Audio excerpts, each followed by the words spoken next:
Komisi Benta meneraki yak International Day Against Drug Abuse and Illicit Trafficking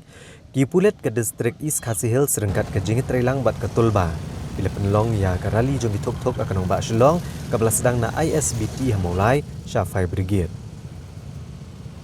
Ya kini ke rali la kawek lama do Superintendent kipulet ke East Khasi Hills ubak Sylvester Nong Tenger na ISBT mulai. Bat bungut kidikot ke Tulba kele Shim Benta kini kejingyat rali di kitok-tok ban pensapriang ya ke kubor lor kejingyat persya ayu drugs bat kiwe kejing di pembuat. Haba kerana kejingyalang Superintendent kipulet ulai kuble ya ke Tulba halor kejing peniat ya kini ke rali. Ban ajing kai kepat bak bikin kiar na kejing di drugs bat kiwe kejing di pembuat. Haba kenturu ikisamla bagian desa tia ban ngop hagi syrip jong drugs bat kiwe kejing di.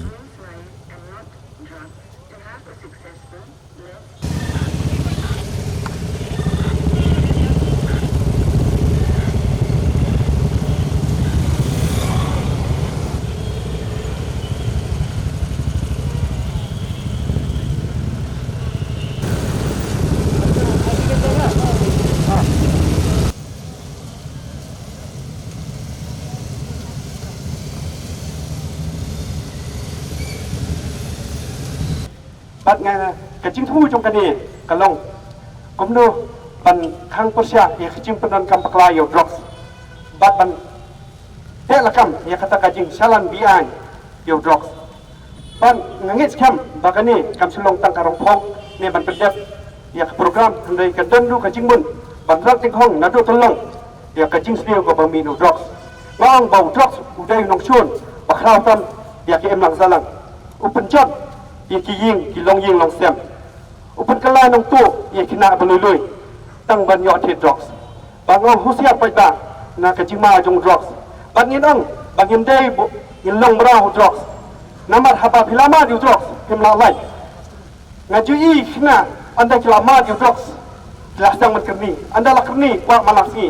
komta dan kam pisa kim hunchu tang ka pisa bayo na kami hendai kisang menuti balito na kitliwing bat poiru bancakem hakasnong hakipulit yo kablak rima kata ka jingpuli kata ka yo kam yo jam tang ta ka ba sosanai basang sot de kata saka shokha sangman na ka jingpang ka bami no drugs namar basen jora ka an ikentu yaki nong mikmat mo ba ni don ka NPDS act bat kani la don kamat amen kumba ya amen ya ka motor vehicle act PE ka jing her sipun ya ka accidental death rate kajing yap ha kajing accident ilai kamduna kumjuru dari ben amen na kerta di MP jong Lok Sabha bat Raja Sabha kendra alang sa parlimen ban amen no ekanika ai kanang ban perking ikinung inong di bat kinung jalan te tang yimdai ban keno iwei hendrai menta pan haka pamenta ngidon kam kajing trailang. And our message to all the public is that say no to drugs and create awareness and help those people who are already indulged in those activities, so that there are many rehabilitation centers in Shillong and all across the Meghalaya, and whatever the counseling they needed, they should go to the respective department. They should help the police, and whatever the help needed, it will be provided by the district administration, police, social welfare department, and by all the concerned department. But